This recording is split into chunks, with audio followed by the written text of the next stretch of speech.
이스라엘이라는 국가는 지금 중동에서 가장 두려운 이름 중 하나로 불립니다. 정보력, 타격 속도, 결단력, 그리고 필요하다면 주저없이 먼저 방아쇠를 당기는 냉혹함까지. 최근 이스라엘이 휴전 중임에도 불구하고 표적 공습을 단행해 하마스 핵심 지휘 인물을 제거했을 때 국제사회는 또 한 번 이 나라의 성격을 확인했습니다. 망설임이 없고 계산이 끝났다면 바로 실행한다는 점입니다. 하지만 지금의 이스라엘만 보고 처음부터 이런 나라였다고 생각하면 완전히 착각입니다.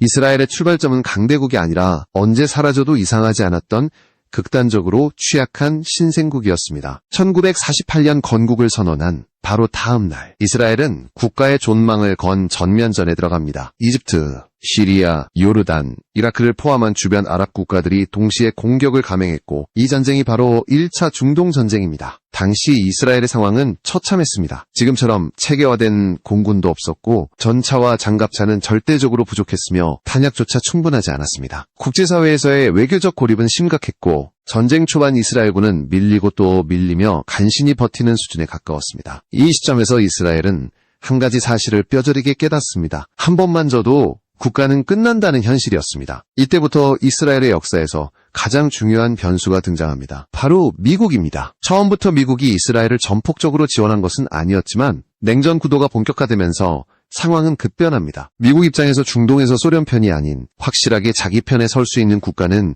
사실상 이스라엘밖에 없었습니다. 이 선택 이후 미국의 지원은 단순한 외교적 후원이 아니라 생존을 가능하게 하는 실질적 지원으로 바뀌었습니다. 무기와 탄약, 전투기, 그리고 결정적으로 정보 지원까지 이스라엘군은 미국의 지원을 등에 업고 전황을 하나씩 뒤집기 시작합니다. 그리고 그 정점이 1967년 3차 중동전쟁입니다. 전쟁이 시작된 지 몇 시간도 지나지 않아 이스라엘 공군은 아랍 국가들의 공군 기지를 선제 타격합니다. 결과는 압도적이었습니다. 아랍 국가들의 전투기 대부분은 활주로에서 이륙조차 하지 못한 채 파괴됐습니다. 이 전쟁은 단 6일 만에 끝났고 이스라엘은 중동에서 단숨에 무시할 수 없는 군사 강국으로 부상합니다. 하지만 여기서 반드시 짚고 넘어가야 할 핵심이 있습니다. 이스라엘이 강해진 것은 처음부터 강해서가 아니라 약했기 때문에 강해질 수밖에 없었다는 점입니다. 초기 이스라엘은 미국 무기 없이는 전쟁을 지속하는 것 자체가 불가능한 나라였습니다. 전투기, 미사일, 레이더, 탄약까지 핵심 전력 대부분이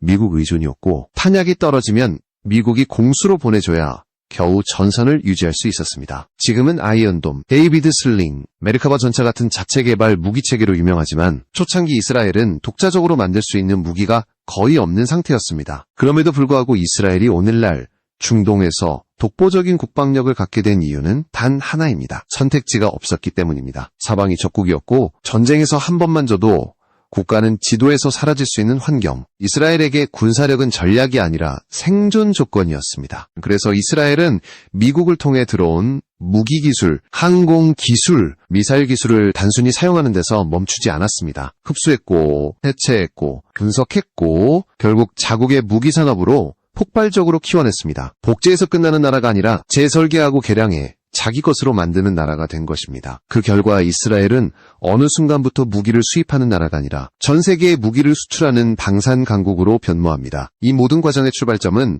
화려한 야망이 아니었습니다. 절박한 생존이었습니다. 이 점이 중요합니다. 이스라엘은 전쟁을 잘해서 살아남은 나라가 아니라 전쟁 속에서 살아남아야만 했던 나라입니다. 그리고 이 생존의 감정선은 전혀 다른 지역에 있는 한 나라와 놀라울 정도로 닮아 있습니다. 바로 한국입니다. 이스라엘의 군사 역사를 이해하려면 한 가지 착각부터 버려야 합니다. 이스라엘이 지금처럼 강한 이유가 단순히 미국의 보호를 받아서라는 인식입니다. 미국의 지원은 분명 결정적이었지만 그 지원만으로 지금의 이스라엘이 만들어졌다고 보기는 어렵습니다. 오히려 이스라엘은 미국에 의존하면서 동시에 미국에만 의존해서는 언젠가 반드시 무너질 수 있다는 현실을 누구보다 빨리 깨달은 나라였습니다. 냉전 시기 미국은 이스라엘을 중동의 전초기지로 삼았고 그 대가로 막대한 군사 원조를 제공했습니다. 전투기, 미사일, 레이더, 정밀 유도무기, 정보자산까지 이스라엘군의 핵심 전력 상당수는 미국산으로 채워졌습니다. 하지만 이 구조에는 치명적인 약점이 하나 있었습니다. 미국의 정치적 판단이 바뀌는 순간 이 모든 지원은 언제든지 끊길 수 있다는 점입니다. 실제로 그런 순간은 여러 번 찾아왔습니다. 중동 정세가 급변하거나 미국 내부 정치 상황이 바뀔 때마다 이스라엘은 불안정한 위치에 놓였습니다. 미국이 항상 이스라엘 편에 설 것이라는 보장은 어디에도 없었습니다. 특히 전쟁이 길어지고 국제 여론이 악화될수록 미국의 지원에는 조건이 붙기 시작했습니다. 이스라엘 입장에서는 생존을 외부의 결정에 맡길 수 없는 구조였습니다. 그래서 이스라엘은 한 가지 방향을 선택합니다. 미국의 무기를 쓰되 그 무기를 이해하고 분해하고 결국 스스로 만들 수 있는 나라가 되자는 선택입니다. 이 과정은 단기간에 이루어진 것이 아니었습니다. 10년에 걸쳐 누적된 기술 축적, 실전 데이터 실패와 개량의 반복이 쌓여 지금의 이스라엘 방산산업을 만들었습니다. 전투기만 봐도 그렇습니다. 초기에는 미국 전투기를 그대로 들여와 운용했지만 시간이 지나면서 항공 전자장비, 무장통합, 소프트웨어 개량을 자국 기술로 대체하기 시작했습니다. 미사일과 레이더 역시 마찬가지였습니다. 처음에는 외국 기술을 기반으로 했지만 점점 독자 설계 비중을 높이며 완성도를 끌어올렸습니다. 이 과정에서 이스라엘이 가장 집요하게 붙잡은 것은 실전 경험이었습니다. 이스라엘은 거의 모든 무기체계를 실전에서 시험합니다. 전쟁이 잦았다는 사실은 비극이었지만 동시에 방산기술 발전이라는 측면에서는 냉혹한 실험장이 되었습니다. 어떤 무기가 실제 전장에서 살아남는지, 어떤 장비가 치명적인 약점을 드러내는지 이 데이터가 쌓이면서 이스라엘 무기는 점점 현실적인 방향으로 진화했습니다. 책상 위에서 설계된 무기가 아니라 피로 검증된 무기라는 이미지가 형성된 이유입니다. 이런 축적의 결과가 바로 오늘날 이스라엘의 방공체계와 미사일 기술입니다. 단순히 요격 성공률을 강조하는 시스템이 아니라 반복되는 실전에서 살아남기 위해 최적화된 구조, 다층 방어, 빠른 대응, 그리고 무엇보다도 현실적인 생산과 운용을 전제로 한 설계. 이스라엘 무기의 가장 큰 특징은 과시가 아니라 생존입니다. 그렇다고 해서 이스라엘이 미국과 거리를 두려했던 것은 아닙니다. 오히려 관계는 더 깊어졌습니다. 하지만 성격은 바뀌었습니다. 일방적인 의존관계가 아니라 상호 이해와 교환의 관계로 전환된 것입니다. 이스라엘은 단순히 지원을 받는 나라가 아니라 미국에게도 실전 데이터를 제공할 수 있는 파트너로 자리 잡기 시작했습니다. 이 변화는 외교관계에도 영향을 미쳤습니다.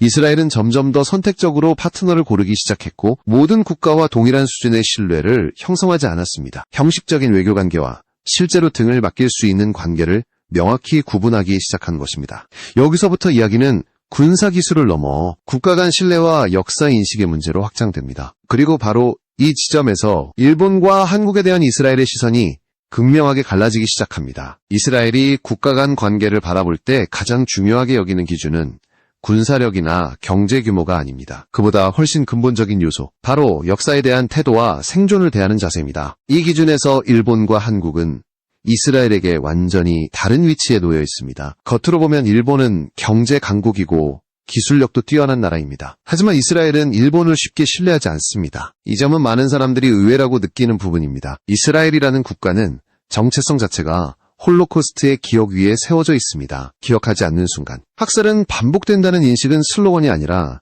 국가 운영의 근간에 가깝습니다. 그래서 이스라엘은 역사 문제에 극도로 민감합니다. 과거의 범죄를 어떻게 인식하고 어떻게 책임지며 어떻게 후대에 전달하는지를 매우 중요하게 봅니다. 이 기준에서 일본은 이스라엘의 신뢰를 얻지 못했습니다. 일본은 태평양 전쟁과 식민지 시절의 잔혹행위에 대해 여전히 모호하거나 책임을 축소하거나 때로는 회피하는 태도를 보여왔습니다. 독일처럼 명확한 사과와 책임인식, 그리고 지속적인 역사 교육 체계가 자리 잡았다고 보기 어렵다는 평가가 이스라엘 내부에는 뿌리 깊게 자리하고 있습니다. 이스라엘은 일본이 히로시마와 나가사키의 원폭 피해를 강조하며 스스로를 피해자의 위치에 놓으려는 태도에도 강한 거부감을 느껴왔습니다. 여기에 잘 알려지지 않은 역사적 기억도 하나 더 겹쳐 있습니다. 1930년대에서 1940년대 일본이 추진했던 이른바 후구 계획입니다. 겉으로는 유대인을 받아들이는 것처럼 보였지만 실제로는 경제적 이용과 감시, 통제를 염두에 둔 계산이 깔려 있었습니다. 이스라엘은 이런 과거를 결코 가볍게 넘기지 않습니다. 일본을 바라볼 때마다 신뢰의 선을 넘지 못하게 만드는 기억으로 남아 있습니다. 그래서 이스라엘은 일본과 공식 외교 관계는 유지하지만 전략적 신뢰를 바탕으로 한 깊은 협력 관계로까지는 쉽게 나아가지 않습니다. 형식적인 파트너와 위기 상황에서 등을 맡길 수 있는 파트너는 다르다는 인식이 분명합니다. 이 기준에서 일본은 전자에 가깝습니다. 반면 한국에 대한 시선은 완전히 다릅니다. 이스라엘은 한국을 볼 때 전혀 다른 감정선을 느낍니다. 식민지 지배를 겪었고 전쟁을 겪었으며 한번 무너지면 국가 자체가 사라질 수 있었던 경험. 상처의 형태는 다르지만 버텨야 했던 감정의 결은 놀라울 정도로 비슷합니다. 이스라엘은 이런 공통된 생존 경험을 매우 중요하게 봅니다. 그래서 실제 행동에서도 차이가 드러납니다. 이스라엘은 독도와 동해를 한국의 영토와 명칭으로 인정했고, 일본이 반도체 수출 규제를 단행했을 때도 공개적으로 한국과의 협력을 약속했습니다. 우리는 한국을 믿는다는 메시지는 외교적 수사가 아니라 명확한 선택이었습니다. 기술과 안보, 그리고 신뢰의 축에서 한국을 같은 방향에 놓았다는 의미입니다. 이스라엘은 반도체와 첨단 장비 분야에서 세계 최고 수준의 기술력을 가진 나라입니다. 그런 이스라엘이 아시아에서 처음으로 자유무역 협정을 체결한 국가가 한국이라는 사실은 상징적입니다. 단순한 경제 계산이 아니라 장기적으로 함께 갈 수 있는 파트너라는 판단이 깔려 있었기 때문입니다. 이 관계는 군사와 산업을 넘어 국가 운영 방식에 대한 신뢰로 이어집니다. 이 지점에서 이스라엘과 한국의 관계는 단순한 우호 관계를 넘어섭니다. 서로가 서로를 필요로 하는 구조, 그리고 결정적인 순간에 의지할 수 있다는 확신. 이 확신은 말로 만들어지지 않습니다. 실제의 선택과 행동으로 증명됩니다. 그리고 이 증명은 곧바로 방위산업이라는 가장 현실적인 영역에서 드러나기 시작합니다.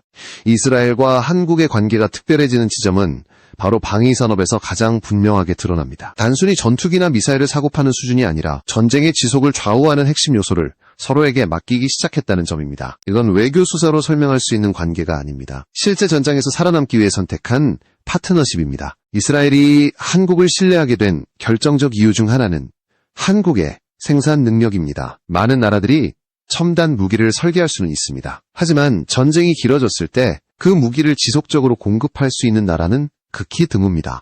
이스라엘은 수차례 전쟁을 통해 이 사실을 누구보다 잘 알고 있습니다. 전쟁의 승패는 종종 기술이 아니라 탄약이 떨어지느냐 버티느냐에서 갈립니다. 그래서 이스라엘이 한국을 바라보는 시선은 매우 현실적입니다. 한국은 세계에서도 손꼽히는 탄약 비축 국가이자 동시에 대량 생산 능력을 갖춘 나라입니다. 대부분의 국가는 둘 중 하나만 가능합니다. 많이 쌓아두었지만 생산 능력이 부족하거나 생산할 수는 있지만 비축이 부족한 경우가 대부분입니다. 한국은 이 두 조건을 동시에 충족합니다. 이 점은 이스라엘에게 치명적으로 중요합니다. 실제로 이 관계는 오래전부터 축적되었습니다. 1960년대부터 한국과 이스라엘은 군수 분야에서 조용히 연결되어 왔고 전쟁 상황에서는 그 깊이가 더욱 드러났습니다. 대표적인 사례가 2014년 가자지구 충돌입니다. 당시 이스라엘은 한국산 탄약을 대량으로 구매했고 이 시점을 기점으로 한국에 대한 신뢰는 단순한 가능성이 아니라 확신으로 바뀝니다. 한국은 필요할 때 실제로 움직이는 나라라는 평가가 내부에서 굳어졌습니다. 이 신뢰는 단순히 물량 공급에서 끝나지 않습니다. 이스라엘은 자국이 전쟁에서 직접 얻은 데이터를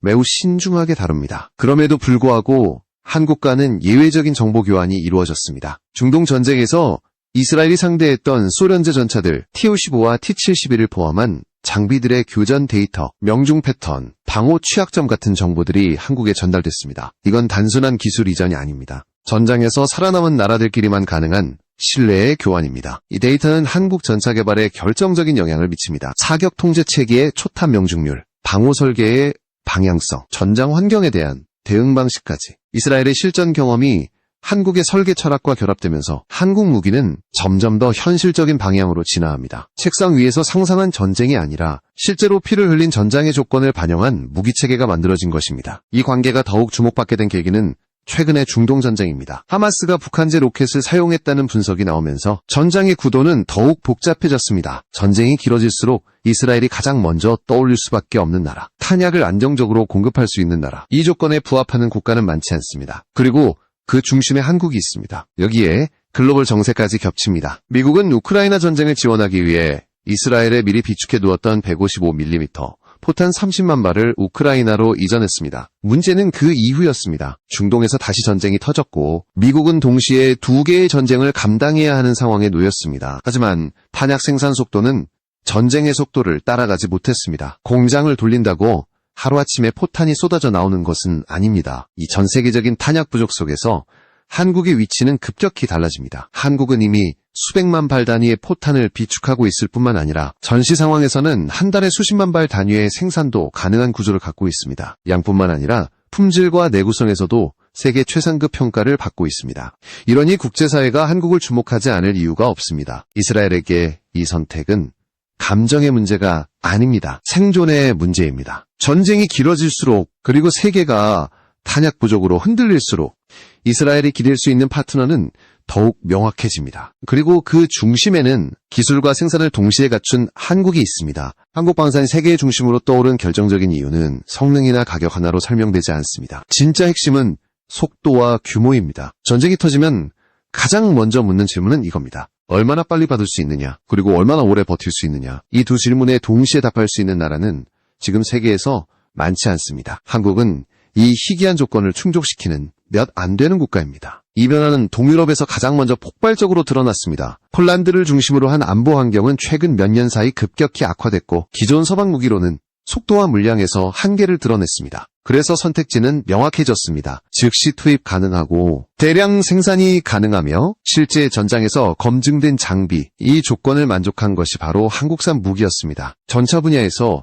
이 충격은 더욱 컸습니다. K2 전차는 단순히 성능이 좋은 전차가 아닙니다. 출력 대비 무게, 가속 성능, 기동성, 지형 대응력까지 동유럽 환경에 정확히 맞아떨어졌습니다. 산악 지형이 많고 교량과 도로 인프라가 낡은 지역에서 무겁고 둔한 전차는 곧바로 약점이 됩니다. 이 조건에서 K2는 빠르고 가볍고 확실하게 움직일 수 있는 해답으로 떠올랐습니다. 여기에 결정적인 차이가 하나 더 있습니다. 생산 속도입니다. 유럽의 주요 전차 생산국들은 연간 수십 대 수준에서 벗어나지 못하고 있습니다. 반면 한국은 월 단위로 수십 대를 생산할 수 있는 체계를 이미 갖추고 있습니다. 이건 단순한 공장 숫자의 문제가 아닙니다. 부품 공급망, 인력 숙련도, 품질 관리까지 전부 전시 기준으로 설계되어 있다는 의미입니다. 전쟁이 길어질수록 이 차이는 압도적인 격차로 벌어집니다. 그래서 폴란드는 K2 전차를 단순한 도입 대상으로 보지 않았습니다. 국가 생존을 위한 표준 전력으로 선택했습니다. 이미 수십 대가 인도됐고 추가 물량도 빠르게 들어오고 있습니다. 며칠에 한 대씩 실전 배치 가능한 속도, 이 수치는 유럽 전체를 충격에 빠뜨리기에 충분했습니다. 기존 강자였던 독일과 미국이 긴장하기 시작한 이유도 바로 여기 있습니다. 전차만이 아닙니다. 자주포, 탄약, 군수 지원 체계까지 한국 방산의 강점은 패키지로 작동합니다. 전투 차량만 덜컥 들여와도 유지보수와 탄약 공급이 따라주지 않으면 의미가 없습니다. 한국은 이 전 과정을 한꺼번에 제시할 수 있는 구조를 갖추고 있습니다. 그래서 동유럽 국가들이 단순 구매를 넘어 현지 생산과 정비까지 요구하기 시작한 것입니다. 폴란드가 현지 탄약 공장 설립을 요청한 장면은 상징적입니다. 이건 단순한 투자 유치가 아닙니다. 앞으로 수십 년간 한국 방산을 기준으로 군을 운영하겠다는 선언에 가깝습니다. 전차 한 대의 생애주기 비용 중 상당 부분이 유지정비에서 발생합니다. 이 시장을 장악한다는 것은 단기 수출을 넘어 장기적인 안보 파트너가 된다는 뜻입니다. 이 흐름은 폴란드에서 끝나지 않습니다. 루마니아, 슬로바키아, 아르메니아까지 비슷한 고민을 안고 같은 방향을 바라보고 있습니다. 공통점은 하나입니다. 당장 필요하고 실제로 쓸 수 있으며 약속한 물량을 제때 공급할 수 있는 나라를 찾고 있다는 점입니다. 이 질문에 한국은 이미 답을 보여주고 있습니다. 이제 한국 방산은 검증 대상이 아닙니다. 선택지입니다. 그것도 가장 현실적인 선택지입니다. 전쟁은 쇼룸에서 벌어지지 않습니다. 숫자와 일정, 그리고 실제 전장에서의 생존 가능성이 모든 것을 결정합니다. 이 기준에서 한국은 이미 한 단계 위로 올라섰습니다. 그리고 이 변화는 이제 막 시작 단계에 들어섰을 뿐입니다. 지금 전 세계가 동시에 겪고 있는 문제는 단순한 전쟁이 아닙니다. 전쟁이 길어졌을 때 누가 끝까지 버틸 수 있느냐의 문제입니다. 그리고 그 핵심에는 여전히 탄약과 생산 능력이 있습니다. 첨단 무기, 정밀 타격, 인공지능이 아무리 발전해도